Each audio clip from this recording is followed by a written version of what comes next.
نبی آدم علیہ السلام کندی ہوئی مٹی میں پڑے ہوئے تھے۔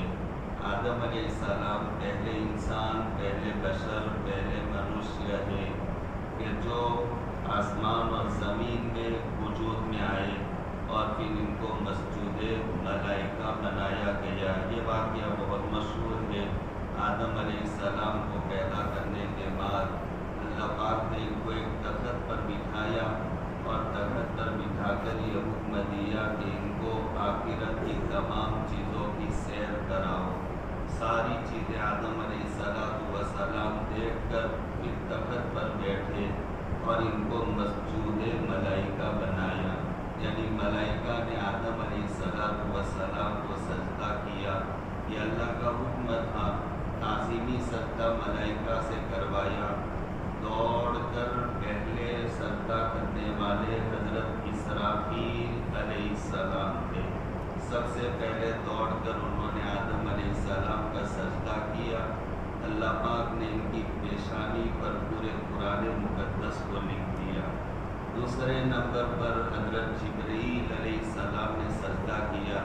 اللہ پاک نے خوش ہو کر کے اعلان فرمایا کہ جبرائیل، میں تمہیں اپنے نمائندے، اپنے رسول جو میرا پیغام لے کر امت کو پہنچائیں گے، آدم علیہ السلام سے لے کر اللہ کے نبی علیہ السلام تک، ان تمام رسولوں کے پاس میرا پیغام لے جانے والے تم رہو گے۔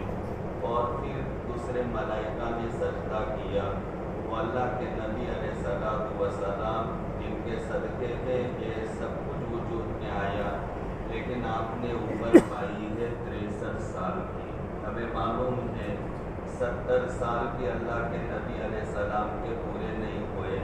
آپ کے بعد سب سے پہلے آپ کی جگہ بیٹھنے والے، جن کو خلیفہ کہا جاتا، خلیفہ کا مطلب ہوتا چلے جانے والے کی جگہ بیٹھ کر جانے والے کا کام کرنا، اس کا نام ہے خلیفہ۔ اور جو موجود لوگ ہوتے، موجود لوگوں کا وہ امام ہوتا۔ تو ایک طرف وہ خلیفہ، ادھر دیکھو کہ ان کی جگہ بیٹھنے والے، ان کے پیچھے آنے والے اور جانے والے کے طرز پر یہ کام کرنے والے، تو یہ خلیفہ ہوئے۔ لیکن ادھر مجمع کو دیکھو، امت کو دیکھو، تو وہ امت کی طرف دیکھتے ہوئے وہ امام ہوتے۔ تو جو خلیفہ ہوتا وہی امام ہوتا۔ تو پہلے خلیفہ حضرت ابوبکر صدیق رضی اللہ تعالیٰ عنہ اللہ کے نبی علیہ السلام سے اتنے چھوٹے تھے جتنے اللہ کے نبی علیہ السلام کے بعد زندہ رہے۔ دیکھیں آپ کو بات سمجھ میں آ جائے گی آسانی سے۔ اللہ کے نبی علیہ السلام داماد ہیں حضرت ابوبکر صدیق رضی اللہ تعالیٰ عنہ کے، لیکن داماد بڑے ہیں عمر میں اور خسر عمر میں چھوٹے ہیں۔ اللہ کے نبی علیہ السلام کے بعد حضرت ابوبکر صدیق رضی اللہ تعالیٰ عنہ اتنے زندہ رہے اور اتنے جیے جتنے اللہ کے نبی علیہ السلام سے چھوٹے تھے۔ اور اس کا مطلب وہ بھی 63 سال کی عمر میں اللہ کو پیارے ہو گئے۔ اتنا بڑا خلیفہ 63 سال کی عمر پائی۔ دوسرے نمبر کے خلیفہ حضرت عمر بن خطاب رضی اللہ تعالیٰ عنہ، جن کے بڑے فضائل ہے، بڑے مناقب ہے، بڑے رحم دل تھے حضرت عمر رضی اللہ تعالیٰ عنہ۔ حضرت عمر رضی اللہ تعالیٰ عنہ کے بارے میں کوئی اس انداز سے بات کہتا کہ جس سے یہ بات سمجھ میں آتی ہے کہ حضرت عمر تو گھوڑے والے تھے، جلاد تھے، مارتے پیٹتے تھے، قسم خدا کی میرا دل بہت دکھتا ہے۔ میرا عمر ایسا نہیں تھا، بہت دیالو تھا، بہت رحم کرنے والے۔ ان کے واقعات بیان کیے جائے حضرت عمر رضی اللہ تعالیٰ عنہ کے، بات میں رونے والا، بات میں غریبوں پر رحم کرنے والا، اتنا بڑا امیر المومنین اور وقت کا بادشاہ مسجد سے نکل رہے اور سامنے ایک معمولی قسم کا آدمی، بلکہ سوالی مانگنے والا وہ آدمی بیٹھا ہوا تھا۔ اس سے امیر المومنین کا پاؤں ٹکرا گیا۔ یہ واقعہ شیخ سعدی علیہ رحمٰن نے اپنی کتاب میں بیان کیا تو وہ فقیر غصہ ہو کر حضرت امیر المومنین کی طرف دیکھ کر پہچانتا نہیں تھا تو کہنے لگا کوری اندھا ہے تو دیکھتا نہیں ہے. جیسے ہم عام طور پر ایسے موقع پر بولتے کہ اندھا ہے دیکھتا نہیں تو کہا کوری اندھا ہے تو دیکھتا نہیں. تو حضرت عمر رضی اللہ تعالیٰ عنہ نے جو جواب دیا نقورم ولیکن خطا رفتہ بھائی میں اندھا تو نہیں ہوں لیکن غلطی ہو گئی. یہ کون کہہ سکتا ہے؟ وقت کا بادشاہ ہے اور اتنی بڑی حکومت ان کے تحت میں ہے کہ امیر المومنین کے زمانے میں اسلام اتنا پھیلا کوفہ تک پہنچ گیا. اسلام مدینہ منورہ سے کوفہ کو جماعتیں روانہ کی جا رہی، جاؤ وہاں پر اسلام قرآن اور تعلیم سکھاؤ. اور ایمرجنسی 1,00,000 قرآن کے نسخے لکھوانے پڑے. اتنا اسلام پھیل گیا 1,00,000 قرآن کے نسخے لکھوا کر جہاں جہاں نئے مسلمان لوگ اسلام میں آ رہے تھے ان میں تقسیم کروایا گیا. 500 جمعہ مسجدوں کی بنیاد ڈالی تھی. 500 انداز لگاؤ چھوٹی موٹی کتنی مسجدیں ہوگی. 500 تو جمعہ مسجد کی بنیاد ڈالی. اتنا بڑا خلیفہ اتنا بڑا کام کرنے والے، لیکن حضرت عمر رضی اللہ تعالیٰ عنہ کی تواضع دیکھیے نہ قورم ولیکن خطا رفتگار. حضرت عمر رضی اللہ تعالیٰ عنہ جو دوسرے نمبر کے خلیفہ ہیں وہ بھی اللہ کے نبی علیہ السلام سے اتنے چھوٹے تھے جتنے اللہ کے نبی علیہ السلام کے بعد زندہ رہے. یعنی اس کا مطلب حضرت عمر رضی اللہ تعالیٰ عنہ بھی 63 سال کی عمر میں اللہ کو پیارے ہو گئے. حضرت عمر رضی اللہ تعالیٰ عنہ بھی اللہ کے نبی علیہ السلام کے خسر تھے. ان کی صاحبزادی حضرت حفصہ رضی اللہ تعالیٰ عنہ یہ حضرت اللہ کے نبی علیہ السلام کے نکاح میں تھی. ہماری ماں تھی حضرت حفصہ اور ان کو ایک مرتبہ اللہ کے نبی علیہ السلام نے طلاق بھی دے دی تھی. اور پھر حضرت عمر رضی اللہ تعالیٰ عنہ کو پتہ چلا تو بڑے غمگین ہوئے، ٹینشن میں آ گئے. اللہ کے نبی علیہ السلام نے میری بچی کو طلاق دے دی ہے. تو آسمان سے فیصلہ آیا. اللہ کے نبی علیہ السلام کو فیصلہ سنایا گیا حفصہ کو واپس لے آؤ. فإنها صوامة وقوامة، اس لیے کہ بڑی روزہ رکھنے والی، رات پر اللہ کی بندگی کرنے والی ہے، لہذا تم ان سے پھر سے نکاح میں ان کو واپس لے آؤ.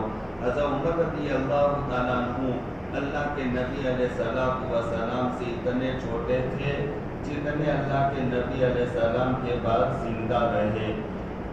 چوتھے نمبر کے خلیفہ حضرت علی رضی اللہ تعالیٰ عنہ، یہ بھی اللہ کے نبی علیہ السلام سے اتنے چھوٹے تھے جتنے اللہ کے نبی علیہ السلام کے بعد زندہ رہے. اس کا مطلب یہ 4 شخصیتوں نے، اللہ کے نبی علیہ السلام نے 63 سال کی عمر، حضرت ابوبکر صدیق نے 63 سال کی عمر، حضرت عمر بن خطاب نے 63 سال کی عمر، حضرت علی رضی اللہ تعالیٰ عنہ نے 63 سال کی عمر. البتہ تیسرے خلیفہ حضرت عثمان بن عفان رضی اللہ تعالیٰ عنہ جن کے بڑے مناقب ہے، بڑے فضائل حضرت عثمان بن عفان رضی اللہ تعالیٰ عنہ کے ہے.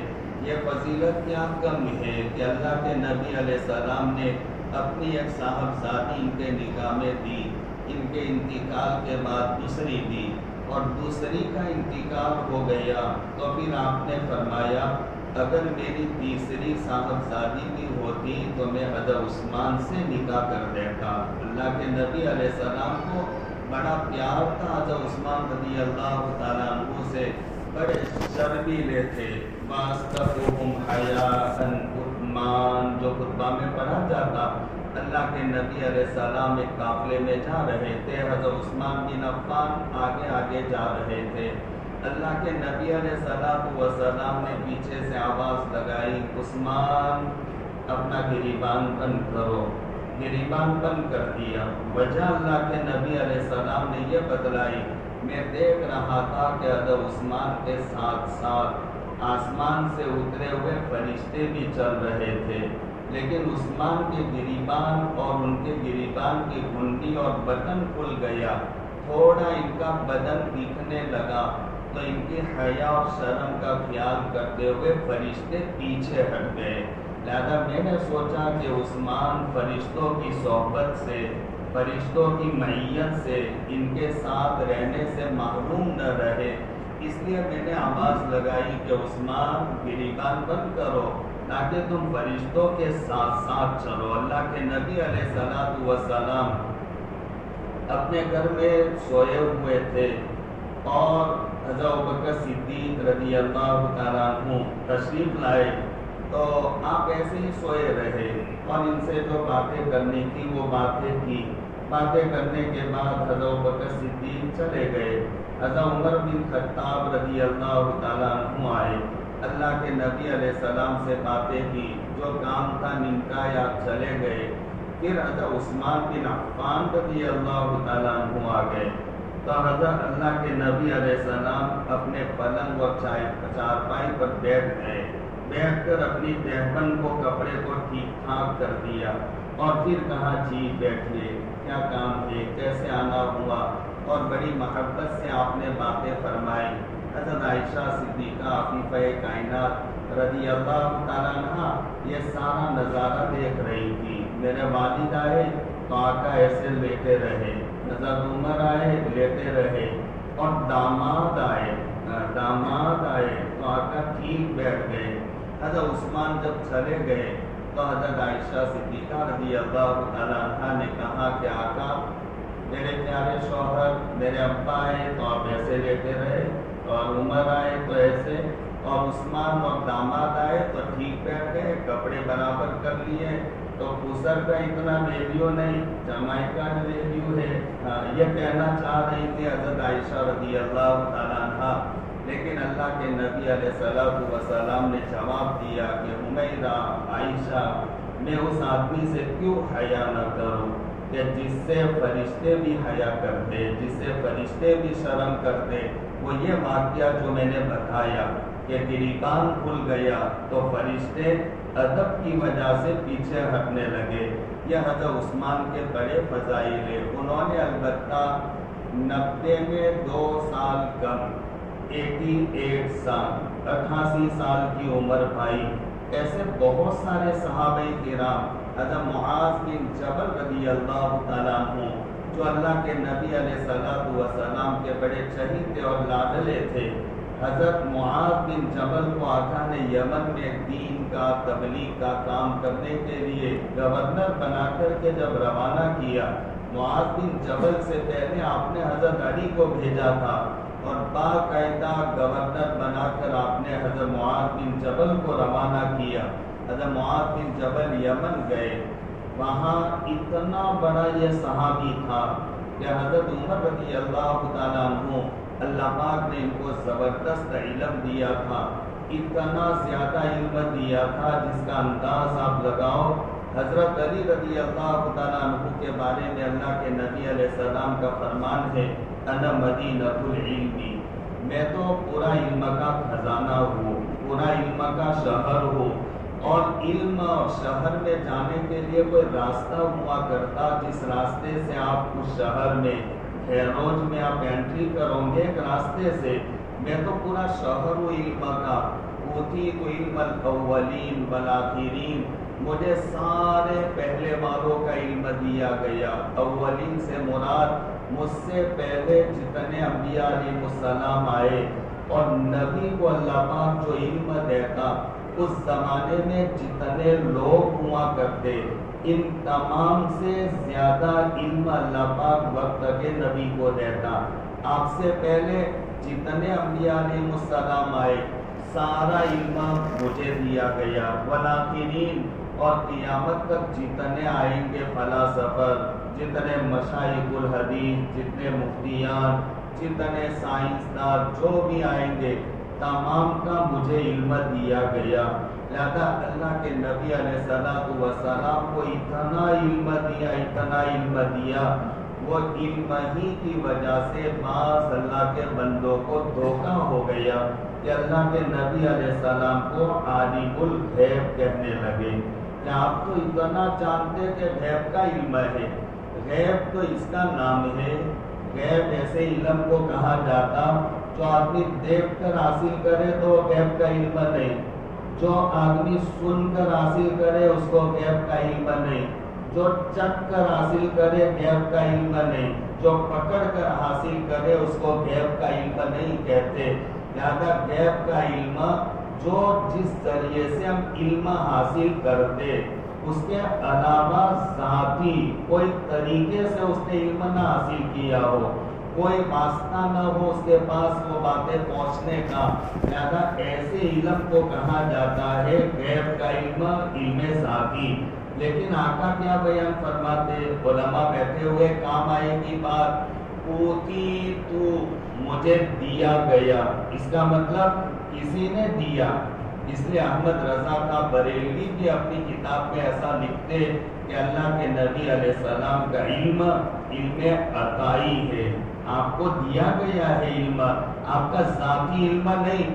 اگر آپ کا ذاتی علم ہوتا تو آپ عالم الغیب ہوتے, لیکن اللہ کے نبی علیہ السلام نے ایسی ایسی باتیں بیان فرما دی کہ جو آپ تو چلے گئے 1400 سال ہو گئے, لیکن آپ کی بتائی ہوئی باتیں ابھی ایک ایک کر کے لوگوں کے سامنے آ رہی. لہذا ایسی باتیں سن کر لوگوں کو یہ دھوکہ ہو گیا کہ آقا تو عالم الغیب ہے. اللہ کے نبی علیہ السلام نے اخیر زمانے میں حضرت مہدی رضی اللہ تعالیٰ عنہ آنے والے اور بہت بعد میں آنے والے, ابھی آئے نہیں, نہ معلوم کب آ جائے, کہاں نہیں جا سکتا, لیکن آقا نے بیان فرما دیا کہ ایک آدمی آئے گا, المہدی من عطرتی من آل فاطمۃ, مہدی میرے خاندان میں سے ہوگا اور میرے فاطمہ کی آل اولاد میں سے ہوگا. اس کے باپ کا سلسلہ نسب حضرت حسن بن علی تک پہنچے گا اور ماں کا سلسلہ نسب حسین بن علی تک پہنچے گا. تو المہدی من عطرتی من آل فاطمۃ. پھر مہدی کے بارے میں آپ نے بیان فرمایا یواطیع اسمہ اسمی و اسم ابیہ اسم ابی, کہ ان کا نام میرے نام جیسا, یعنی محمد نام ہوگا ان کا. مہدی تو لقب ہے, اللہ ان کو ہادیہ مہدیہ بنائے گا, ایک حدیث پاک میں کہا گیا. لہذا یہ تو ان کا لقب ہے, لیکن ان کا نام محمد. یواطیع اسم ابیہ اسم ابی, اور ان کے والد کا نام میرے والد کے نام جیسا, یعنی محمد بن عبداللہ ان کا نام ہوگا. خیروج والو ایک نکلا ہے شکیل بن حبیب اور وہ کہتا ہے میں مہدی ہوں.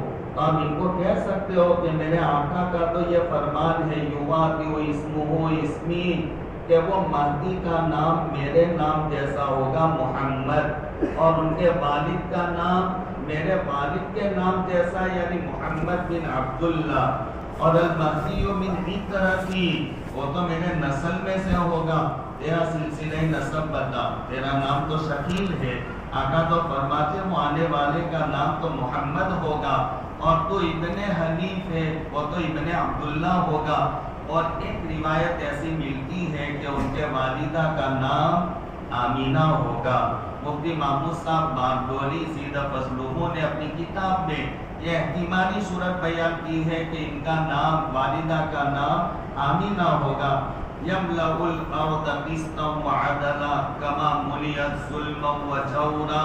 لہذا یہ آ کر زمین میں عدل کو, انصاف کو قائم فرمائیں گے, جیسے کہ اس سے پہلے زمین میں ظلم, زیادتی اور عجیب قسم کا طوفان ہنگامہ مچا ہوا ہوگا. آقا نے یہ بیان فرمایا تو لوگوں کو دھوکہ ہو گیا کہ دیکھو آقا اتنی دور دور کی بات جانتے. آقا نے فرمایا وہ شہر کو جانتے ہو کہ جس کا ایک دیوار کا کنارہ سمندر سے لگا ہوا اور ایک خشکی سے لگا ہوا, صحابہ نے کہا نہیں جانتے. آپ نے فرمایا وہ شہر, اور پھر آپ نے اس کا نام لیا قسطنطنیہ, جس کو آج کے زبان میں کہا جاتا ہے استنبول, جو ترکیہ کا ایک بہت بڑا حصہ ہے, جہاں زیادہ تر آبادی یہ عیسائیوں کی آبادی ہے۔ اس سے آپ سمجھ جائیں گے علماء کہ جو ایک زمانہ آئے گا کہ وہ ہمارے ہاتھ سے جائے گا، لہذا اس کی وجہ کی طرف میں نے اشارہ کیا تو وہ استنبول آپ نے فرمایا کہ وہ ایک کنارہ دیوار کی جانب، ایک کنارہ شہر کی جانب ہے، لہذا وہ حضرت مہدی آئیں گے تو پھر وہاں جانے کے بعد ملک لینے کے لیے ان کو کوئی اور محنت نہیں کرنی پڑے گی، وہاں کھڑے رہ کر زور سے نعرہ تکبیر کو بلند کریں گے تو سمندر والی دیوار گر جائے گی، پھر اللہ اکبر نعرہ تکبیر کو بلند کریں گے، آبادی والی دیوار گر جائے گی، پھر نعرہ تکبیر کو بلند کریں گے، لوگ راستہ دے دیں گے، عافیت کے ساتھ وہاں پر اپنا کنٹرول اور قبضہ جما لیں گے، اور پھر مہدی وہاں پر ہوں گے کہ پھر ایک آدمی آ کر کے کہے گا کہ مہدی تم یہاں ہو، جبکہ شام میں دجال نے آ کر کے ادھم مچا رکھا ہے، حضرت مہدی سارا چھوڑ چھاڑ کر کے ایک تلیا، حدیث پاک میں لفظ ہے تلیا، جلدی سے نکلنے والی، بھاگ جانے والی اور سورج کی طرح تیز دوڑنے والی ایک تلیا اور ایک جماعت کو حضرت مہدی رضی اللہ بھیجیں گے کہ جاؤ دیکھو کیا حال ہے، لہذا وہ جماعت جائے گی۔ آقا نے اس کے بارے میں فرمایا میں جانتا ہوں جانے والوں کے ناموں کو بھی، میں جانتا ہوں جانے والوں کے باپوں کے ناموں کو بھی، میں جانتا ہوں کہ وہ جانے والے جن گھوڑوں پر سوار ہو کر جائیں گے ان کے گھوڑوں کے رنگ کیسے ہوں گے، لہذا اس سے دھوکہ ہو گیا، اس سے دھوکہ ہو گیا۔ اللہ کے نبی علیہ السلام غزوہ بدر کے میدان میں تھے، آپ ایک خیمے میں بند ہیں، آپ کے لیے خیمہ بنایا جاتا، وہاں پر اللہ کے نبی علیہ السلام نے اللہ کے حضور نمازیں پڑھی، سجدہ کیا اور اللہ کے سامنے بڑی منت کر رہے، اللہ کو منا رہے اور اللہ سے یہ کہہ رہے اللہ بڑی محنت کے بعد یہ چھوٹا سا مجمع 315 کا تیار ہوا ہے، یہ تیرے سامنے ہے، آج اگر تو چاہتا ہے کہ زمین پر تیرا نام باقی نہ رہے، یہ مجمع میں لایا اس کو ذبح کروا دے، اس کو ختم کر دے، دنیا میں آج کے بعد تیرا نام باقی نہیں رہے گا، اور اگر تو چاہتا ہے کہ تیرا نام باقی رہے کہ اللہ تو ہی بہت بڑا ناصر مددگار، تو نعم المولا و نعم النصیر و نعم الوکیل و نعم الکفیل، اللہ تو ہی ہے، اللہ مدد فرما۔ ایسی منت کر رہے تھے، ایسی منت کر رہے تھے، حضرت ابوبکر صدیق کو ترس آ گیا، آپ کا بازو پکڑ کر آپ کو کھڑا کر دیا اور کہا آقا بس کیجئے، اللہ پاک ضرور آپ کی مدد فرمائے گا۔ پھر آقا میدان میں اترے اور میدان میں اتر کر آپ نے رات میں تعبیر فرمائی۔ تعبیر کا معنی ہوتا ہے راتوں رات کا صبح میں کیا کام کرنا وہ جماعتوں کو تقسیم کر دینا، تم ادھر رہو، تم وہاں رہو، تم یہ کرو، تمہاری یہ ذمہ داری، تمہاری کل کو یہ ذمہ داری، آپ نے تعبیر فرمائی۔ اور پھر آقا بڑے جوش میں تھے اور پھر آقا نے بیان کرنا شروع کیا، کل میدان میں گمسان کا رنگ پڑے گا، یاد رکھنا ادھر۔ اور روایت میں ایسا ہے آقا اتنے جوش میں تھے کہ یوں ہاتھ کو نیچے لے کر زمین سے ٹچ کر رہے تھے، ادھر فلانا گرے گا، ادھر فلانا گرے گا، ادھر فلانا گرے گا، ادھر فلانا گرے گا، زمین پر ہاتھ لگا لگا کر آقا بیان فرما رہے تھے۔ حضرت عمر بن خطاب رضی اللہ تعالیٰ عنہ بیان فرماتے، اس ذات کی قسم جس نے نبی کو نبی برحق بنا کر بھیجا، آپ نے جہاں اپنا ہاتھ ٹچ کیا تھا لہذا وہ اسی جگہ پر گرا، پاس ایک انچ آگے پیچھے نہیں ہوا۔ یہ دیکھ کر دھوکہ ہو گیا کہ آقا دیکھو کیسے پتا چل گیا، کیسے پتا چل گیا کہ یہ آقا نے بیان کہ ادھر وہ گرے گا، ادھر وہ گرے گا، ادھر وہ گرے گا۔ ایسی باتیں دیکھ کر کے بعض لوگوں کو دھوکہ ہو گیا عالم الغیب، لیکن یہ نہیں دیکھتے کہ اس سے پہلے آقا نے خیمے میں بند ہو کر کے اللہ کے سامنے آوازاری کی۔ اگر اللہ جانتے، اللہ کے نبی علیہ السلام جانتے کل کو میدان تو میرے ہاتھ میں ہے تو رونے کی کیا ضرورت تھی، لہذا یہ نہیں سمجھتے۔ بہرحال اللہ کے نبی علیہ السلام یہ باتیں مجھے نہیں بیان کرنی تھی لیکن زبان سے اللہ نے نکلوا دی۔ یہ باتوں سے لوگوں کو دھوکہ ہو گیا۔ آپ نے دجال کا تذکرہ کیا، وہ اسپیشل ایک آئٹم ہے جو نکلنے والی ہے، اللہ کے نبی علیہ السلام نے اس کے سارے صفات کو بیان کیا۔ تمیم داری رضی اللہ تعالیٰ عنہ جو عیسائی تھے، وہ تمیم داری رضی اللہ تعالیٰ عنہ یہ دجال سے باقاعدہ ملاقات کر کے آئے، بالکل رو در رو، فیس ٹو فیس، بالمشافہ، ادھر دجال اور ادھر تمیم داری۔ کہتے ہیں وہ عیسائی تھے، نصرانی تھے، اور کہتے ہیں ہم گئے کشتی میں۔ پہلے زمانے میں کشتیاں ایسا چلا کرتی تھی، آج کی طرح مشینریوں والی کشتی نہیں تھی۔ سمندر کنارے پر، ساحل پر وہ کشتیاں ڈال دی جاتی اور لنگر ڈال کر وہ کشتیاں پڑی رہتی اور پھر ہوا کو دیکھتے رہتے۔ اب ہوا اس طرف چلنی شروع ہو اور ان کو ایسے جانا ہوتا تو لنگر اٹھا لیا جاتا، کشتی کو دھکا دیا جاتا اور کشتی پر بڑے بڑے تختے اور پاٹیاں لگا دیے جاتے۔ وہ تختوں سے ہوا ٹکراتی تو دھکے سے وہ کشتی چلتی۔ تو کیا ٹھکانا کہ وہ چلتی رہے، بیچ میں جائے اور ہوا بدل جائے تو پھر وہ پورا سفر بیکار جائے گا۔ تو تمیم داری رضی اللہ تعالیٰ عنہ کہتے ہیں کہ ہم بھی وہ کشتی میں چلے۔ 30 آدمیوں کا قافلہ تھا، قبیلہ لخم اور قبیلہ جذام، یہ 2 قبیلوں کے نام لیے۔ قبیلہ لخم اور قبیلہ جذام کے 30 آدمیوں کا قافلہ۔ ہم گئے، سمندر چھوڑنا تھا، وہ سفر مختصر تھا، لیکن ایسا ہی ہوا بیچ سمندر میں جا کر کے ہوا نے ہماری کشتی کو تھپیڑے کر دینا شروع کر دیا۔ ہم 1 مہینے تک گھومتے رہے سمندر میں اور پھر کوئی ٹھکانہ نہیں، پھر کسی کنارے پر لگ گئی۔ ہم کو جہاں جانا تھا وہاں نہیں، کسی کنارے پر لگ گئی۔ ہم نے سوچا کہ چلے بھائی اترے، 1 مہینہ ہو گیا اس میں، کھانا پینا ناشتہ بھی ختم، کہیں کوئی ہوٹل ناشتہ ہاؤس مل جائے تو ذرا کچھ کام ہو جائے۔ یہ نیت سے ہم جیسے اترے تو ہمارے سامنے ایک جانور آیا۔ جانور ایسا عجیب و غریب جانور تھا، پورا بالوں میں ڈھپا ہوا تھا۔ تمیم داری کہتے ہیں ہمیں پتہ نہیں چلتا تھا کہ اس کا سر کدھر اور اس کی دم کدھر۔ حدیث کے الفاظ ہے آگا پیچھا کا پتہ نہیں چلتا تھا، سر کدھر ہے دم کدھر۔ سوال کر لیا تو کون ہے؟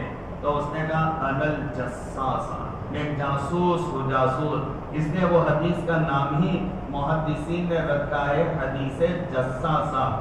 اور پھر کہنے لگا وہ صومعہ میں، وہ دہر میں، وہ کمرے میں ایک آدمی تمہارا انتظار کرتا ہے، جاؤ وہاں پر۔ لہذا ہم یہ سمجھے کہ کہیں شیطان ہو، اس سے بھاگو اور وہاں جاؤ۔ تو وہاں گئے تو عجیب معاملہ دیکھا، بارش سے بھاگے پر نالے کے نیچے آ کر کھڑے ہو گئے۔ وہاں ایک عجیب و غریب قسم کا جانور، بڑا تیل ڈولی والا، ہٹا کٹا مشتنگا اور زنجیروں میں جکڑا ہوا۔ یہاں سے یوں زنجیر، دیکھو میری طرف، یوں زنجیر، پھر یہاں سے یوں، اور پھر یہاں لا کر کے پھر یہ گھٹنوں، اس طریقے پر یہاں سے یوں زنجیر، یہاں چوکڑی، پھر یہاں زنجیر پیچھے گئی، پھر وہاں سے گھٹنوں میں آئی، اس طرح لک جکڑا ہوا۔ سلیمان علیہ السلام نے اس کو بند کیا تھا وہاں، سلیمان علیہ السلام نے۔ اور پھر ڈائریکٹ بات ہو گئی اس سے، وہ لمبی بات ہے، بہرحال مجھے وہ بات نہیں بتانی ہے آپ کو، میں نے کچھ اشارہ کر دیا۔ لوگوں کو شوق ہے ایسی باتیں سننے کا تو آپ کا شوق اسی میں پورا کر لو۔ بہرحال یہ دیکھیے، یہ بڑی مختصر عمرے میں یہ سمجھا رہا تھا حضرت عمر رضی اللہ تعالیٰ عنہ۔ ہم یہ سنتے ہیں واقصاہم علی، آقا نے بیان فرمایا انا مدینۃ العلم، میں علم کا شہر ہوں، اور کسی جگہ جانے کے لیے کوئی راستہ چاہیے تو اگر میرے پاس علم لینے کے لیے تمہیں میرا علم چاہیے تو علی بابوہا، حضرت علی اس کا دروازہ ہے، علی کے واسطے سے میرا علم لو۔ ہمارا فقہ حنفی جو ہم عمل کرتے، مشہور ایسا ہے حضرت عبداللہ ابن مسعود، لیکن حضرت علی رضی اللہ تعالیٰ عنہ کی مرویات پر فقہ حنفی کا مدار ہے، لہذا ہمارے سارے مسائل حضرت علی رضی اللہ تعالیٰ عنہ کے مرویات پر، حضرت علی رضی اللہ تعالیٰ عنہ ان کے پاس جاؤ تو میرا علم ملے گا۔ انا مدینۃ العلم وعلی بابوہا، بڑا علم دیا تھا اللہ پاک نے حضرت علی رضی اللہ تعالیٰ عنہ کو. اس لیے اب خطبہ میں حضرت علی کے بارے میں رضی اللہ تعالیٰ عنہ یہ سنتے ہیں وَقَضَاهُمْ عَلِي. حضرت علی صحابہ میں زبردست فیصلہ کرنے والے. کیوں؟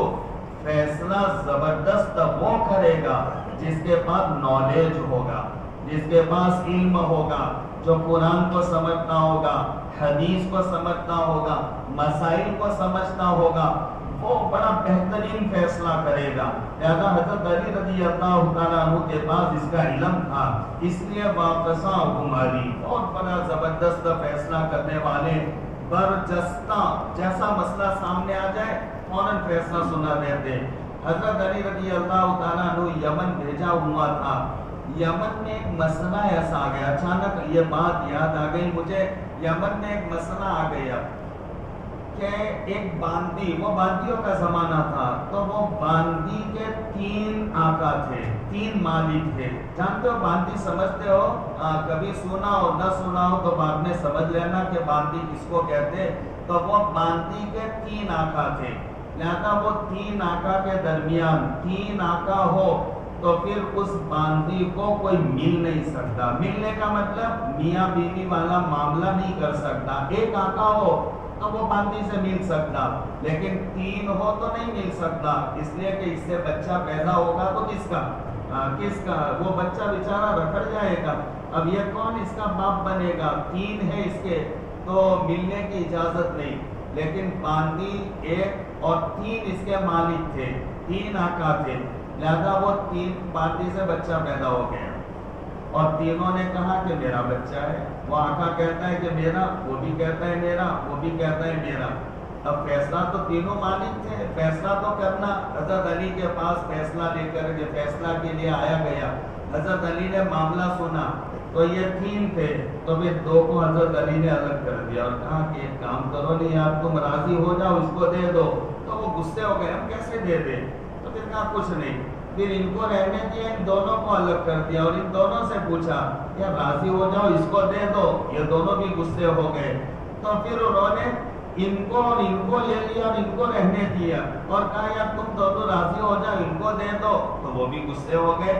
حضرت علی رضی اللہ تعالیٰ عنہ نے کہا معاملہ نمٹے، ایسا نہیں ہے. تو پھر کہا کہ دیکھ بھائی، تیرے لیے فیصلہ کرتا ہوں، یہ بچہ تیرا ہے، تو اس کا باپ ہے، تیری طرف بچہ جڑ جائے گا. لیکن جو تو باقی بچے یا باندی کی جو قیمت ہوگی، قیمت کے 3 حصے 3 بھاگ کرو، تو ان کو ایک تیسرا اس کو دینا پڑے گا اور ایک تیسرا اس کو دینا پڑے گا. اور یہ باندی تیرا تیسرا حصہ تو تیرا ہے. یہ بہت اچھا فیصلہ کر دیا. اللہ کے نبی علیہ السلام نے جب سنا تو آپ اتنے خوش ہو گئے کہ ہنس پڑے اور آپ کے دانت مبارک ظاہر ہو گئے. یہ ہے وَقَضَاهُمْ عَلِي. موقع پر زبردست فیصلہ کرنے والے خطبہ دے رہے تھے اور خطبہ کے دوران میں اس وقت ہمیں خارجیوں کا مسئلہ تھا جنہوں نے حضرت علی کی خلافت سے خروج کیا تھا. بہت زیادہ انہوں نے فتنہ پھیلا رکھا تھا. حضرت علی خطبہ دے رہے تھے اور خطبہ کے دوران وہ کنارے پر بیٹھا ہوا ایک خارجی کھڑے ہو کر کہنے لگا ان الحکم الا للہ، فیصلہ تو اللہ کا چلے گا، خلیفہ اور امام کا نہیں. ان الحکم الا للہ جیسے سنا تو فوراً حضرت علی رضی اللہ تعالیٰ عنہ نے کہا کلمۃ حق ارید بها الباطل. ارے نعرہ تو بڑا اچھا ہے لیکن اس سے بہت بڑی باطل بات کا یہ ارادہ کرتا ہے. اس میں قرآن کی آیت پڑھتا، بات تو نعرہ تو بڑا اچھا ہے لیکن وہ نعرہ اس میں بدبو چھپی ہوئی ہے. لہذا نعرہ اچھا خوشبودار ہے لیکن اس سے ان کا ارادہ اور مقصد بڑا گندا ہے. تو حضرت علی رضی اللہ تعالیٰ عنہ بڑے زبردست عالم تھے لیکن حضرت علی کے بعد یہ جو سمجھانا چاہتا ہوں سمجھو، جو علم تھا حضرت عمر رضی اللہ تعالیٰ عنہ کو اللہ پاک نے جو علم دیا تھا وہ علم کا 10واں حصہ حضرت علی کے پاس تھا. وہ حضرت عمر کو اللہ نے علم دیا تھا. وہ عمر کا یہ کہنا آگے جڑ جاؤ جو میں بات کہنا چاہتا ہوں. حضرت معاذ بن جبل کو آقا نے یمن میں بھیجا تو مدینہ پاک سے جب یمن گئے حضرت معاذ تو اتنا بڑا عالم حضرت عمر بن خطاب کا یہ کہنا، معاذ کے مدینہ سے جانے کے بعد ہم مدینہ میں ایک مفتی کی کمی محسوس کرتے۔ کتنا بڑے عالم ہو گیا حضرت معاذ بن جبل۔ حضرت معاذ بن جبل نے 50 سال کی عمر بھی نہیں پائی، 48 سال کی عمر میں اللہ کو پیارے ہو گئے۔ اب صحابہ کی سیرت کو دیکھو، زیادہ کوئی 40 سال، کوئی 48 سال، کوئی 50 سال، کوئی 60 سال۔ بعض ہے حضرت انس بن مالک رضی اللہ تعالیٰ عنہ، جن کے بارے میں 101 سال کی عمر، 103 سال کی عمر، 99 سال کی عمر یہ روایتوں میں آتا ہے، تو انہوں نے ایک صدی پوری کی۔ اور پھر حضرت اسماء بنت ابو بکر رضی اللہ تعالیٰ عنہما، انہوں نے 101 سال کی عمر پائی، زیادہ لمبی عمر پانے والے۔ حضرت حسان بن ثابت رضی اللہ تعالیٰ عنہ، انہوں نے 120 سال کی عمر پائی، 60 سال ان کے کفر میں گزرے اور 60 سال ان کے اسلام میں گزرے۔ ایک بڑے صحابی حضرت سلمان فارسی رضی اللہ تعالیٰ عنہ، صحیح روایت کے اعتبار سے انہوں نے 250 سال کی عمر پائی، ایک روایت 350 سال کی بھی ہے۔ یہ آپ کو کچھ ملیں گے، کچھ لمبی عمریں پانے والے، لیکن زیادہ تر صحابہ کرام یہ 60-70 سال کے درمیان میں۔ بس یہی بات میں سمجھانا چاہتا ہوں پیارے بھائیوں، اچھے بھائیوں، یہ مختصر سی زندگی اللہ پاک نے ہمیں دی ہے، 60-70 سال کی یہ ہماری عمریں، اس میں سے ہمارے 50-60 سال تو بہت سو کے گزر گئے، بہت سو کے 30-40 سال گزر گئے۔ اب یہ مختصر سی زندگی ہے، کب یہ ختم ہو جائے کچھ کہا نہیں جا سکتا۔ ہماری زندگی کی مثال ایسی ہے کہ کھلے میدان میں دیا جلا دیا جائے تو وہ دیا کو کون سا ہوا کا جھونکا آ کر کے بجھا دے، کچھ کہا نہیں جا سکتا۔ یہ ہماری زندگی کب بجھ جائے کچھ کہا نہیں جا سکتا۔ آج جس مکان میں ہم رہتے، ہم سے پہلے ہمارے والد وہ مکان کے مالک تھے، والد سے پہلے ہمارے دادا وہ مکان کے مالک تھے، دادا سے پہلے پردادا، کہاں چلے گئے وہ پردادا، کہاں گئے وہ دادا، کہاں گئے ہمارے والد، کہاں چلے گئے، آج ان کا کوئی نام لینے والا نہیں۔ کل کو یہی حال میرا اور آپ کا بھی ہونے والا، وہ اللہ کی طرف سے وقت آئے گا، ازل سے ہی اجل کو یہ کام سونپا ہے، چمن سے پھول چننا، ویرانے میں چھوڑ دینا، یہ اللہ کی سنت ہے۔ لہذا اللہ پاک لوگوں کو آبادیوں سے، گھروں سے اٹھا کر ویرانے اور قبرستان میں سب کو پہنچا دیتے، سب کو وہاں جانا۔ اس لیے روایتیں پاک میں ہیں کہ جب آدمی مر جاتا اور مرنے کے بعد میں جب اس کا جنازہ اٹھتا تو لوگ رونے لگتے، جنازہ اٹھتے وقت میں اور زیادہ روتے۔ تو حدیث میں ملک الموت علیہ السلام یہ گھر کے دروازے پر آتے، اور یہ دروازے کا چوکھٹ ہے، وہ چوکھٹ پر یوں ہاتھ رکھ کر کے ملک الموت علیہ السلام کہتے ہو، اللہ کے بندو، اللہ کی بندیوں کیوں رو رہے ہو؟ میں نے اس کا کھانا نہیں چھینا، میں نے اس کا پینا نہیں چھینا، میں نے اس کا لباس کپڑا لتا نہیں چھینا، میں نے اس کا گھومنا پھرنا نہیں چھینا، یہ سارا مقدر کا وہ استعمال کر چکا، اور میں اللہ کے حکم سے اس کو لینے آیا۔ اے رونے والوں، اے رونے والیوں سنو، میں یہ گھر میں آتا رہوں گا، آتا رہوں گا، آتا رہوں گا، جب تک اس گھر میں ایک جان ہوگی، ایک مرغی کا بچہ بھی ہوگا، ایک کتیا کا پلہ بھی ہوگا، تو بھی میں اس کو لینے کے لیے آؤں گا، یہاں تک کہ اس بنگلے کو اور اس مکان کو اور اس گھر کو میں کھنڈیر بنا کر کے رکھ دوں گا۔ اللہ کے نبی علیہ السلام کا پاکیزہ فرمان، اگر رونے والے اس ملک الموت کی آواز کو سن لے تو جانے والے کا غم بھول کر وہ اپنے غم میں لگ جائے۔ کہ ملک الموت تو ابھی ہمارے والد کو لے کر فارغ نہیں ہوئے، ہمارے باپ کو روح قبض کر کے فارغ نہیں ہوئے، اور وہ تو ہمیں لے جانے کی بات کرتے، تو جانے والے کا غم چھوڑ کر اپنے غم میں لگ جائے۔ اس لیے میرے پیارے بھائیوں، اچھے بھائیوں، نیک بھائیوں، نمازی بھائیوں، اللہ نے بہت مختصر سی زندگی دی ہے۔ ہمارے گھروں سے جو جنازے اٹھے، باپ کا اٹھا، دادا کا اٹھا، ایک ایک جنازہ مجھے اور آپ کو سبق دیتا گیا، اور ایک ایک جنازہ اعلان کرتا گیا کہ آج ہماری باری کل تمہاری باری ہے. جیسے آج ان کے پیچھے رونے والے رونے والیاں روتی، کل میرے بھائیوں میرے پیچھے رونے والے روئیں گے. میں بنا ہوا ہوں گا، میرے چاروں طرف میری اولاد ہوگی، میری بیوی ہوں گے، میرے پوتے ہوں گے، میرے نواسے ہوں گے. کوئی آ کر کے ابا کہنے والا، کوئی ماموں کہنے والا، کوئی چچا کہنے والا اور کوئی بھائی کہنے والا. یہ میری زبان ہوگی لیکن بند ہوگی. ہاتھ پاؤں میرے تھمے اور رکے ہوئے ہوں گے، مجھ میں جواب دینے کی طاقت نہیں ہوگی. یہ وقت ہم سب پر آنے والا ہے. یہ وقت جب آوے اس سے پہلے ہمارے پاس میں موقع ہے. یہ زندگی اللہ پاک نے اسی لیے دی ہے. یہ زندگی کو ہم غنیمت جانیں، یہ زندگی کی ہم قدر کر لیں، ورنہ اچانک یہ دیا بجھ جائے گا، قبر میں چلے جائیں گے. یاد رکھو کوئی کسی کو یاد کرنے کا کسی کو موقع نہیں، کسی کے پاس ٹائم نہیں. ان میں بہت سو کے والد چلے گئے. والد کے جانے پر ایسا رونا آتا تھا اور ایسا کیسی کیفیت تھی کہ کیسے بھولا جائے گا. اکیلے ہو تو بھی رونا آتا اور بہت پھوٹ کر کے روتے تھے. لیکن آج والد کا نام لیے ہوئے سال ہو گئے، 2 سال ہو گئے، کس کو فرصت ہے؟ اس لیے اللہ کے نبی علیہ السلام نے ایک مرتبہ ایسے صحابہ کرام کا مجمع بیٹھا ہوا تھا. آپ نے اپنے پیارے صحابہ کو ایک مثال دے کر سمجھانے کے لیے فرمایا، میرے صحابہ کوئی جانے والا دنیا سے جا رہا ہو، اس کے پاس میں 3 بھائی بیٹھے ہوئے ہو، تو وہ ایک بھائی سے پوچھے اور وہ بھائی سے کہے کہ بھائی میں جا رہا ہوں، تو میرا بھائی زندگی بھر ہم ساتھ میں تھے، اب میں جا رہا ہوں تو مجھے کیا ساتھ دے گا؟ بہت اچھی پیاری مثالیں ہم روزانہ سنتے. تو وہ بھائی نے کہا بھائی زندگی جب تک ہے میرا تیرا ساتھ ہے، زندگی ختم ہو گئی میرا تیرا کوئی تعلق نہیں، تو جانے تیرا کام جانے.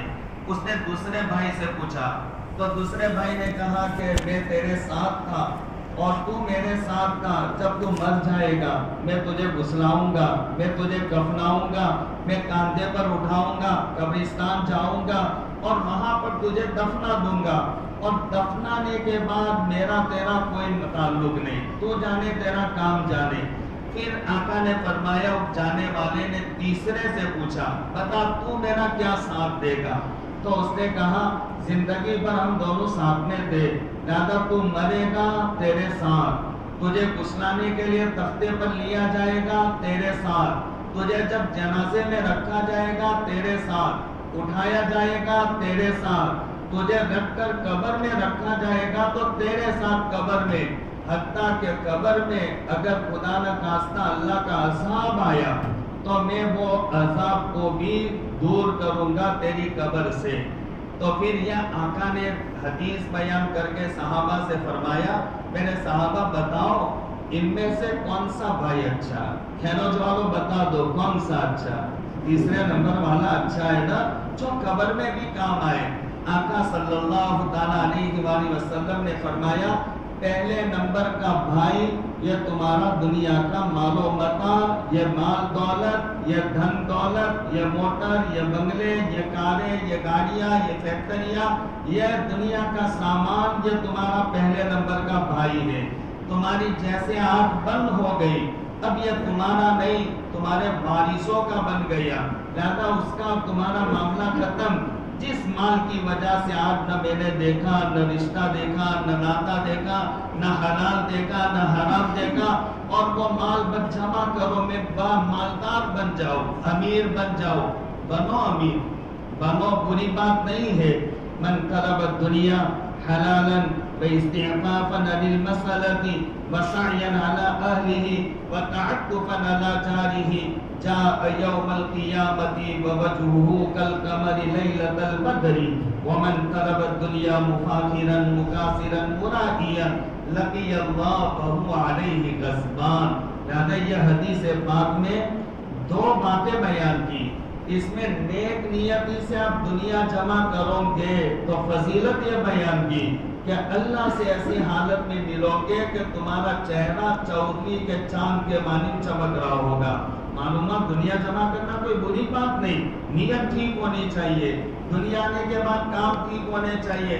آپ ایسے بیٹھے ہوئے تھے، صحابہ کرام کا مجمع تھا، ایک نوجوان صحابی کا وہاں سے گزر ہوا، صحابہ نے فلما رأوا بجلدہ ونشاطہ، صحابہ نے وہ نوجوان کی نوجوانی، پہلوانی، تندرستی کو دیکھا تو دل میں خیال آیا، خیال زبان پر آ گیا اور زبان پر صحابہ چرچا کرنے لگے، لو کان ھذا فی سبیل اللہ، کتنا اچھا ہوتا یہ نوجوان اللہ کے راستے میں ہوتا، دین کا کتنا فائدہ ہو جاتا۔ آقا نے سن لیا صحابہ کی بات تو آپ نے فرمایا میرے صحابہ ان کان خرج یسعى علی بلدہ صغارا فہو فی سبیل اللہ، اگر اپنے چھوٹی اولاد کو پالنے کی نیت سے گھر سے کام کاج کے لیے نکلا تو یہ مال جمع کرنے والا، کھیتی باڑی میں جانے والا اور یہ جاب ملازمت کرنے والا، اپنے کارخانے فیکٹری میں جانے والا، اگر یہ نیت سے کہ میری چھوٹی اولاد ہے گھر بیٹھا رہوں گا تو ان کی اسکول مدرسہ کی فیس کیسے ادا کروں گا، ان کو کھلاؤں گا کیا، پہناؤں گا کیا، ان کو دلاؤں گا کیا، اگر یہ نیت سے نکلا فَهُوَ فِي سَبِيلِ اللَّهِ، تو یہ اللہ کے راستے میں۔ وَإِن كَانَ خَرَجَ يَسْعَىٰ عَلَىٰ أَبَوَيْنِ شَيْخَيْنِ كَبِيرَيْنِ فَهُوَ فِي سَبِيلِ اللَّهِ، اگر بوڑھے والدین کی خدمت کی نیت سے، کب بوڑھے والدین کو لے کر ہسپتال راتوں رات بھاگنا پڑے، اگر یہ نیت سے وہ مال جمع کرنے کے لیے نکلا تو وہ بھی اللہ کے راستے میں۔ وَإِن كَانَ خَرَجَ يَسْعَىٰ عَلَىٰ نَفْسِهِ يَعِفُّهَا فَهُوَ فِي سَبِيلِ اللَّهِ، اگر اس لیے وہ نکلا کہ میں مال جمع کروں تاکہ ضرورت کے موقع پر مجھے لوگوں کے سامنے بھیک نہ مانگنی پڑے، تو وہ بھی اللہ کے راستے میں۔ مال جمع کرو، مالدار بنو، خوب مالدار بنو، کوئی بری بات نہیں ہے، مالدار بنو، دنیا دار نہ بنا کرو، مالدار بننا کوئی بری بات نہیں ہے، لہذا وہ مالدار اور مال جمع کرنے کے قرآن حدیث میں بڑے فضائل والی ہوئے مال جمع کرنے پر، لیکن وہ مال کو میرے بھائیوں صحیح طریقے سے، ایک بات خیروج والوں کو بتاتا ہوں، اگر غلط طریقے سے مال آیا، میرا آپ کا ارادہ یہ ہوتا میری زندگی خوشحال، میرا بنگلہ بن جائے، بنگلے میں کار موٹر آ جائے اور میرے سارے بچوں کے مکانات پلاٹ ان کے ہو جائے، سب کی الگ الگ دکانیں ہو جائے، یہ نیت کے ساتھ میں اگر اس نے غلط طریقہ اپنایا، خاص طور پر انٹرسٹ میں اور سود میں ہاتھ ڈال دیا، تو پھر تمہاری یہ مال کی عمر 40 سال ہے، یاد رکھنا 40 سال ہے، برابر یاد رکھنا۔ آپ اس نیت کے ساتھ میں غلط طریقہ اپناتے، مالدار بننا چاہتے کہ میرے بچوں کی لائف بہتر ہو جائے، لیکن اگر غلط طریقہ اپنایا تو یاد رکھیے، یاد رکھیے اور یاد رکھیے، آپ نے جس دن غلط طریقہ کمانے کا اپنایا اس دن سے آپ نے اپنے بچوں کو غریب اور فقیر بننے کا سرٹیفکیٹ دے دیا۔ آپ جب مرو تو مرتے وقت اپنے بچوں کو جمع کرنا، جتنے ہو آپ کے بچے، اور بازار سے ایک ایک کٹورا خرید کر لانا، کٹورا جانتے ہو، ایک ایک کٹورا خرید کر لانا، پھر سارے بچے قریب ہو جائے تو پھر ان کو کہنا بیٹا لو یہ تمہارے لیے کٹورا رکھو، زندگی میں کام آئے گا، دوسرے کو دینا، تیسرے کو دینا، چوتھے کو دینا۔ تو کوئی تو پوچھے گا نا کہ مرتے وقت ابا کٹورے سے کیا مطلب ہے، یہ برتن سے کیا مطلب، تو آپ یوں جواب دینا کہ بیٹا تمہاری دنیا بنانے کے لیے، تمہارے لائف بنانے کے چکر میں میں نے جو طریقہ اپنایا تھا وہ حرام طریقہ تھا، ناجائز طریقہ، اور قرآن اور حدیث کی روشنی میں غلط طریقے سے جمع کیا ہوا مال باقی نہیں رہتا، میں تو چلا ہوں، لیکن میرے بعد وہ دین دور نہیں کہ تم ایسے فقیر بنو گے کہ کوئی تمہیں 500 گرام نمک بھی قرض کے طور پر نہیں دے گا، لہذا تم اپنی بیوی بچوں کو پالنے کے لیے کٹورا رکھو، ضرورت پڑے تو ذرا بھیک مانگ کر کے اپنی بیوی بچوں کو پال لینا۔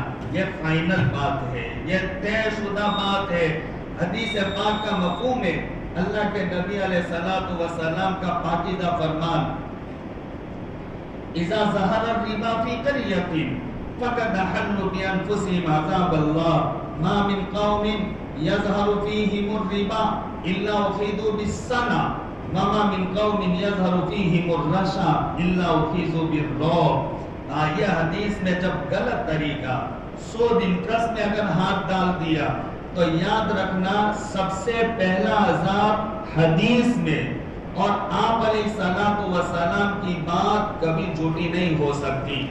آنکھوں دیکھی بات غلط ہو سکتی ہے، دھوکہ ہو سکتا ہے آنکھوں دیکھی بات میں، لیکن آپ علیہ السلام کی بات میں اگر کوئی جھوٹ کا احتمال رکھتا ہو تو ایمان کا خطرہ ہو جائے گا۔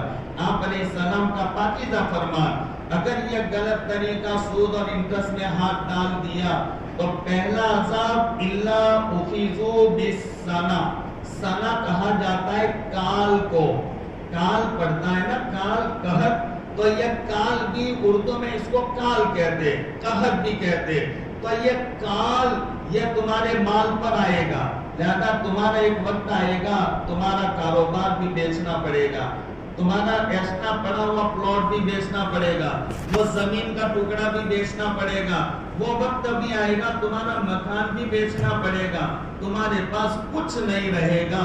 یہ اللہ کے نبی علیہ السلام کا صاف اعلان ہے۔ اب مرضی چاہے ہماری اولاد کو فقیر بنانا ہو تو پھر سود میں غلط طریقے پر ہاتھ ڈالے۔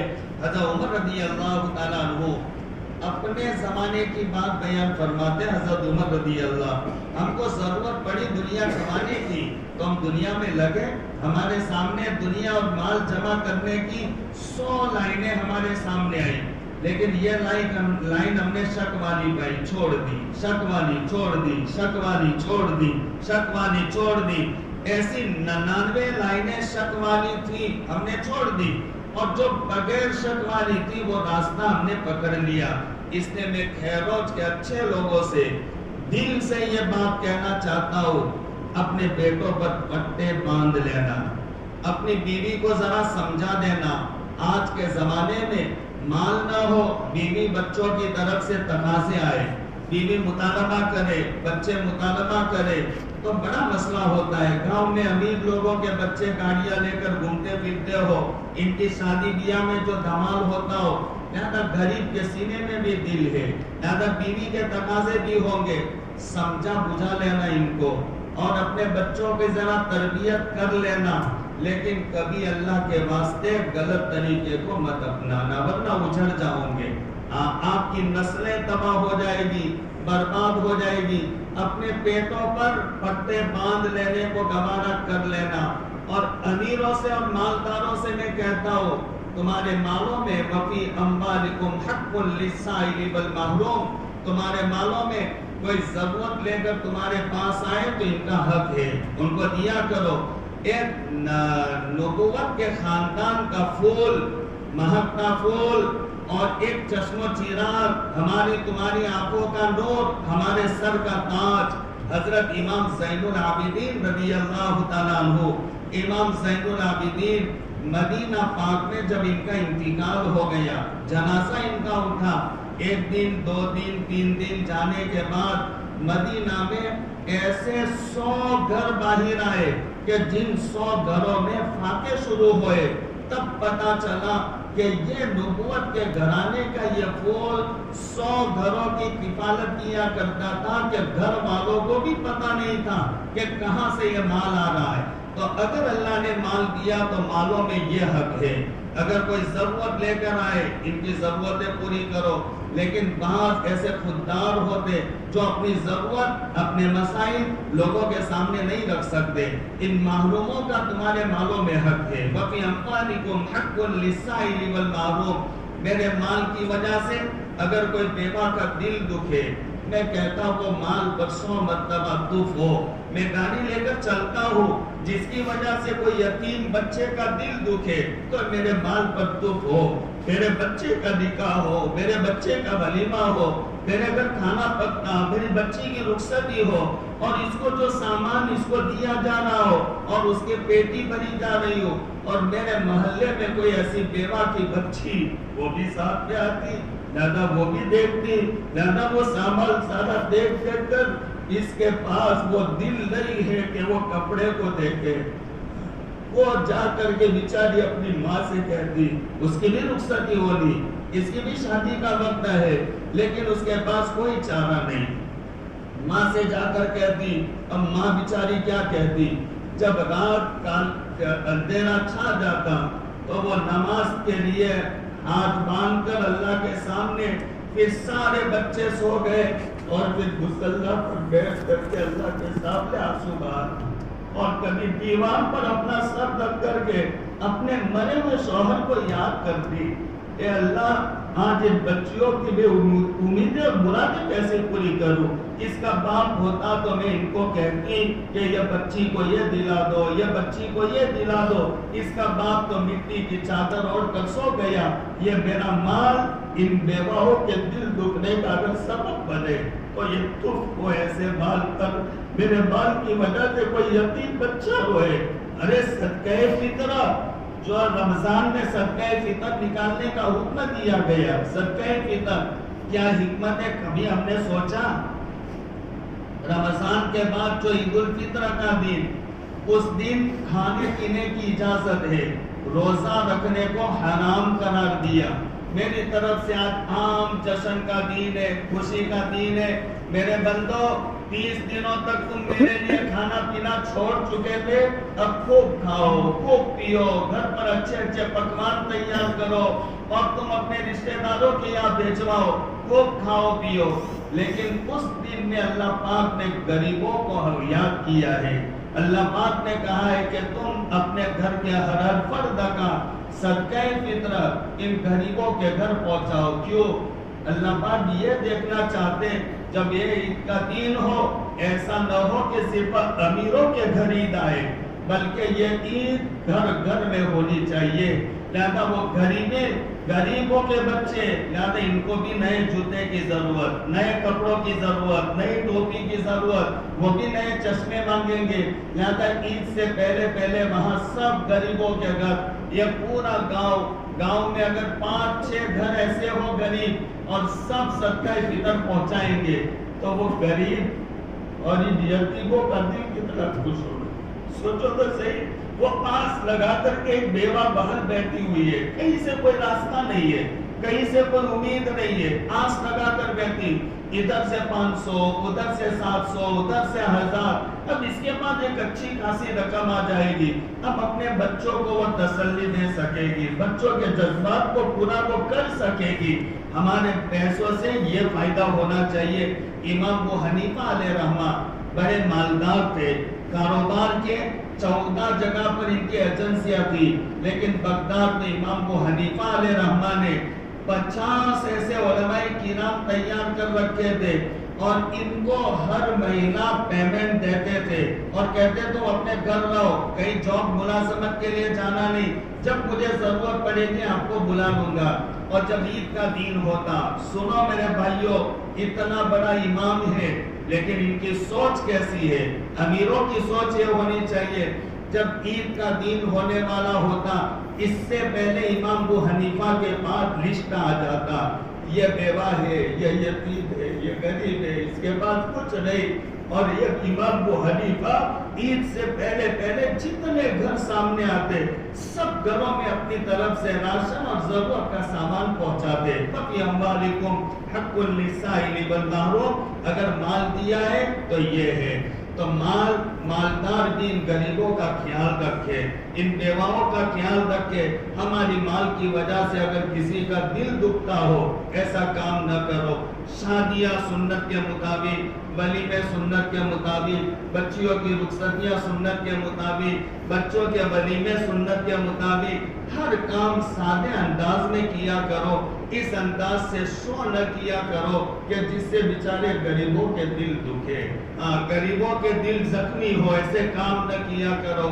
اور ان غریبوں سے جو فقیر ہیں جن کے پاس اتنی آمدن نہیں ہے، وہ مالدار بننے کے چکر میں کبھی اللہ کے واسطے غلط طریقہ مت اپنانا، کبھی غلط طریقہ نہیں، ورنہ یہ آ تو جائے گا لیکن 40 سال یاد رکھنا، تمہاری عمر اگر 40 سال رہی تو تم اپنی زندگی میں فقیری کو دیکھ کر جاؤ گے، اور اگر تمہاری زندگی 40 سال یہ کاروبار شروع کرنے کے بعد نہیں رہی تو 40 سال پورے ہو جائیں گے، تمہاری اولاد کے پاس سے چلا جائے گا، تو اولاد کو خوشحال دیکھنے کے لیے اور یہ غلط طریقہ اپنایا تو پھر یہی نتیجہ ہوگا۔ اس لیے یہ مال یہ حلال طریقے سے آئے، حرام طریقے سے نہیں، یہ کام کا نہیں ہے، یہ میرے کام کا نہیں، حرام طریقہ یہ لقمہ نہیں۔ المعدۃ حوض البدن والعروق ماردۃ الیہا فإذا صحت المعدہ صدرت العروق بالصحہ وإذا فسدت المعدہ صدرت العروق بالسقمہ۔ یہاں جیسا ڈالو گے ویسے تمہارے بدن سے اعمال نکلیں گے، لہذا حرام لقموں سے ایسا ہی کام ہوگا، حلال لقمے ڈالو گے ایسے ہی کام تم سے ہوتے رہیں گے۔ اس لیے میرے بھائیوں آج تو یہی ہم سب کو ارادہ کرنا، مر جائیں گے، پیٹوں پر پٹے باندھیں گے، بچوں کو سمجھانا پڑے تو سمجھائیں گے۔ حضرت عمر بن عبدالعزیز ان کی بیوی بہت مرتبہ ہم نے سنا 7 طرف سے وہ شہزادی تھی، باپ بھی اس کا بادشاہ تھا، بھائی کی بادشاہ تھا، چچا بھی بادشاہ تھا، دادا بھی بادشاہ تھا، 7 طریقے سے۔ لیکن عمر بن عبدالعزیز کے پاس ایسا زمانہ، وہ وقت کا بادشاہ ہے، 2 سال انہوں نے خلافت سنبھالی ہے اور بہت عدل کے ساتھ اور انصاف کے ساتھ، اور اتنی زبردست انصاف کے ساتھ کہ چرواہے نے جنگل میں ایک واقعہ دیکھ کر کہا کہ ہائے عمر دنیا سے اٹھ گیا۔ کیسے پتا چلا؟ کہ میں روزانہ بکریاں لے کر اس پانی کے گھاٹ پر آتا ہوں، پلاتا ہوں، تو وہاں بھیڑیا بھی آتا ہے، میری بکری بھی آتی، اور دونوں ایک گھاٹ سے پانی پیتے، بھیڑیا پانی پی کر چلا جاتا اور بکری بھی پانی پی کر اپنا راستہ پکڑ دی۔ لیکن آج بھیڑیا نے میری بکری پر حملہ کیا، معلوم ہوا ہے وہ انصاف کرنے والا آج دنیا سے رخصت ہو گیا۔ چنانچہ پتہ کیا گیا اسی وقت حضرت عمر بن عبدالعزیز کا انتقال ہو گیا تھا۔ ان کے عدل اور انصاف، ان کے اثرات جانوروں تک تھے، ان کے اثرات۔ لیکن اتنا بڑا بادشاہ اپنی بیوی سے کہا یہ سب حرام کا تیرے بادشاہوں کی طرف سے آیا ہوا ہے، بیت المال میں جمع کر لو، جمع نہیں کرنا ہے تو پھر آپ اپنا راستہ پکڑو، طلاق دے رہتا ہوں، آپ جانو آپ کا کام، میں نے زندگی آپ کے ساتھ بتائی، اب اخیر عمر میں بھی کہا جاؤں گی، سب جمع کروا دیتی۔ پھر عید کا دن آ گیا، وقت کا بادشاہ، سوچو تو صحیح، وقت کا بادشاہ، آگے بہت سارے ایسے مسائل ہیں، اس کو چھوڑ کر کے میں اخیر میں یہ بتاتا ہوں نتیجہ، کہ وہ وقت کے بادشاہ کے پاس اپنے بچوں کے لیے عید کے دن پہنانے کے لیے نیا لباس نہیں تھا، وہ پھٹا پرانا لباس پہن کر کے وہ بچے جب جگمگاتے سارے کپڑوں والے تھے، اس کے بیچ میں امیر المومنین کے بچے پھٹے پرانے لباس میں وہ کھڑے تھے صفوں میں، اور وہ بچے یہ کہہ رہے تھے اپنے ابا سے ہمیں فخر ہے، ہمیں فخر ہے، کل قیامت کے دن بھی فخر کریں گے کہ ہمارے باپ نے ہم کو خوش کرنے کے لیے حرام طریقے سے ہمیں مال نہیں دیا، ہمارا سر عزت سے بلند رہے گا، اونچا رہے گا، اور آخرت میں بھی ہماری رسوائی نہیں ہوگی۔ لیکن انہوں نے غلط طریقے سے اپنے بچوں کو لباس نہیں دیا۔ بچیاں آتی یوں منہ چھپا کر عمر بن عبدالعزیز سے باتیں کرتی، وقت کا بادشاہ ہے، سوچو تھوڑی دیر، وقت کا بادشاہ، بچیاں یوں باتیں کرتی، تو ان کو بڑا افسوس ہوا، تو انہوں نے اپنی بیوی سے کہا فاطمہ یہ بچے کیوں اس طرح مجھ سے آج بات کرتے؟ ان کے آنکھوں میں آنسو بھر آئے اور کہا کہ آج تمہاری بچیوں نے کچی پیاز کے ساتھ میں روٹی کھائی ہے اور باپ سے بات کرتے ہوئے شرما رہی ہے، کبھی ہماری منہ کی منہ یا باپ کو نہ پتا چل جائے، اس لیے وہ اپنے منہ کو چھپا رہی ہے۔ وقت کے بادشاہ کو تو شرم لے آئی، اپنے بچی کو، اپنی بچیوں کو کچی پیاز اور روٹی کھلانے میں، اپنے بچوں کی عید ہو جائے پھٹے پرانے لباس میں، ان کو شرم نہیں آئی۔ اس لیے میرے بھائیوں یہ ہمارے لیے سیرت ہے، یہ ہمارے لیے نمونہ ہے۔ ہم مر جائیں گے، مٹ جائیں گے، کچھ بھی ہوگا، لیکن حرام کا لقمہ نہیں کھائیں گے۔ ارادہ کرو کبھی نہیں، ارے پکا ارادہ کرو کبھی نہیں کریں گے انشاءاللہ۔ کچھ بھی ہو جائے، میرے سامنے اگر سونے کا ڈھیر آ جائے، میرے لیے اگر جائز نہیں تو اس کی طرف دیکھیں گے بھی نہیں، لینا تو درکنا، اس کی طرف دیکھیں گے بھی نہیں۔ اس لیے سب سے پہلا کام ہماری روزی کا مسئلہ بالکل کلین ہونا چاہیے، صاف ہونا چاہیے۔ اگر روزی کا معاملہ ٹھیک رہا، مزاج دینی رہا، دینداری کے ساتھ زندگی گزار کر چلے گئے، ایک پرانے مکان میں رہتے ہوئے زندگی پوری ہو گئی، گاؤں میں پکے پکے مکانات بنتے رہے، سب بچوں کے الگ الگ بنتے رہے، یہ بوڑھا باپ، اس کے 7 بیٹے، ایک پرانا مکان، اور اس میں 7 بیٹوں کی بہویں آ گئی۔ کیا بوڑھا ہے تو اس کے سینے میں دل نہیں ہے؟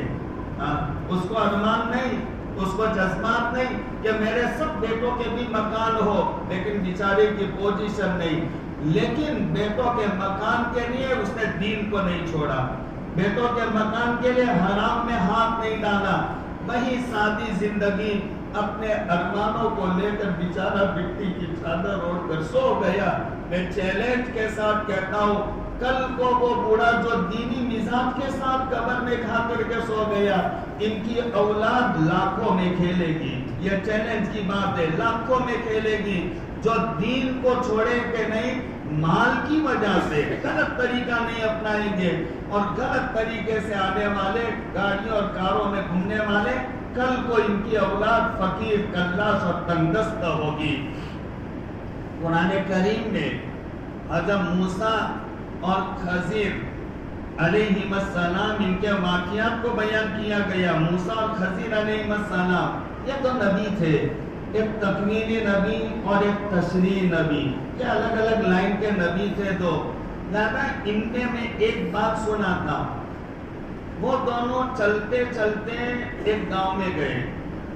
نبی ہوتا ہے وقت کا، وہ بڑا خوبصورت ہوتا ہے، اللہ اس کو بڑا جمال خوبصورت بنا دے۔ نبی کبھی بد شکل نہیں آیا، زندگی اس کی کلین، کیریکٹر صاف اور خوبصورت، تاکہ لوگ خوبصورتی کی طرف مائل ہو کر ان کی بات سنیں۔ اور پھر دوسرا بھی نبی، زیادہ بڑے خوبصورت اور جمیل۔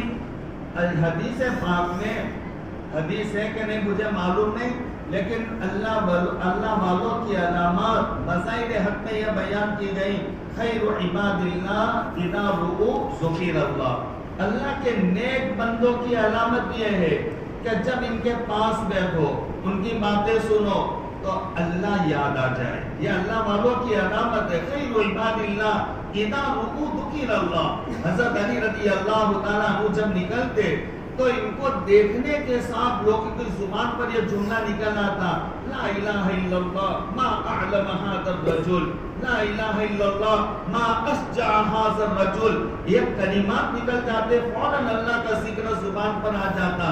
یہ اللہ کے ولیوں کی علامت۔ پھر نبیوں کا کیا معاملہ ہوگا؟ کتنے خوبصورت جمیل ہوں گے وہ نبی۔ وہ دو نبی گئے گاؤں میں، بھوکے تھے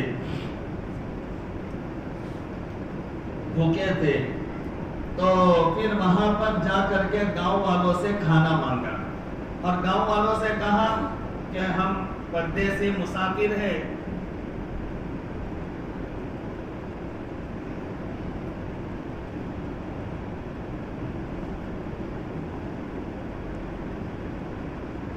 ہمیں کھانا دے دو۔ تو گاؤں والوں کو کیا چاہیے کہ بھئی ایسے بھلے اچھے لوگ ہیں، ان کو کھانا دینا چاہیے، لیکن گاؤں والے ایسے تھے، ان کی قسمت پھوٹی تھی کہ انہوں نے صاف کہہ دیا کہ ہم تو تمہیں کھانا نہیں دیں گے۔ فَأَبَوْا أَن يُزَيِّفُوهُمَا، انہوں نے منع کر دیا کہ تم دونوں کو مہمان نہیں بنائیں گے، جاؤ اپنا راستہ پکڑو۔ اب جب نہیں کیا تو وہ نبی بیچارے وہاں سے نکلے، شہر سے نکل رہے تھے تو ایک دیوار گرنے جا رہی تھی، تو حضرت خضر نے وہ دیوار کو یوں ہاتھ لگائے، تو جیسے یوں ہاتھ لگاتے گئے تو وہ دیوار ایک دم سیدھی کھڑی ہو گئی۔ تو موسیٰ علیہ السلام یہاں پر خضر پر بگڑ گئے، اور خضر سے کہا کہ تو گاؤں والوں نے تمہیں کھانا نہیں دیا اور تم نا امید ہو کر کے نکلے، اور اب ان کا کام کرنے کا کہاں آتا ہے؟ ان کی دیوار ٹھیک کر دی، اگر دیوار ٹھیک کرنی تھی تو کم سے کم اس کے بدلے میں ٹفن تو لے لیتے تو اپنا کام ہو جاتا، لیکن تم نے یوں ہی دیوار کو ٹھیک کر لیا۔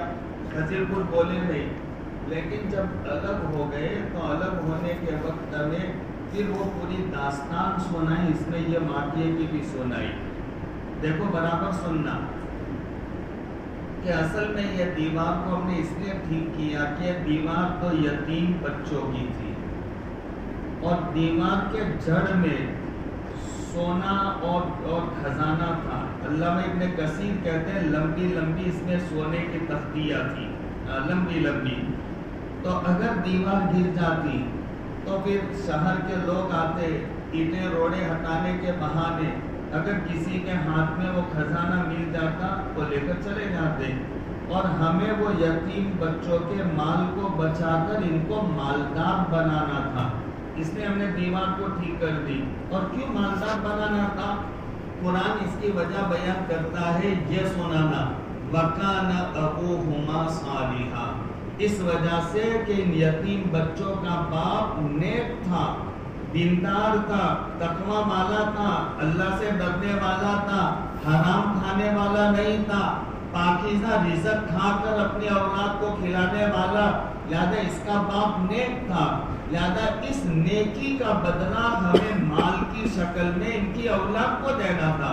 علامہ ابن کثیر یہ بیان فرماتے ہیں یہاں باپ سے مراد ان یتیم بچوں کی پیڑھی میں 7ویں نمبر کی پیڑھی کا باپ نیک تھا، جس نیکی کا بدلہ 7ویں پیڑھی کے بچوں کو مل رہا ہے مال کی شکل میں.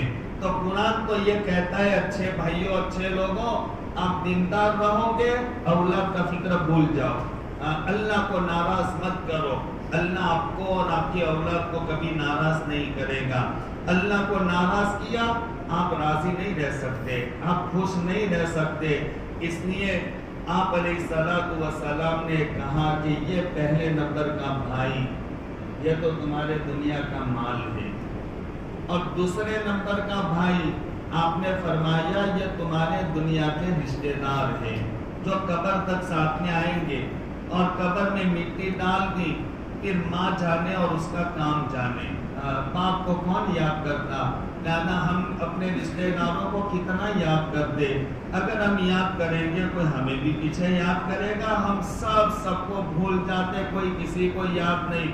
وہ رشتہ دار یا دوسرے نمبر کا بھائی جو قبر تک ساتھ میں آئیں گے، ہاتھوں کو جھاڑ کر اپنے اپنے کام میں لگ جائیں گے.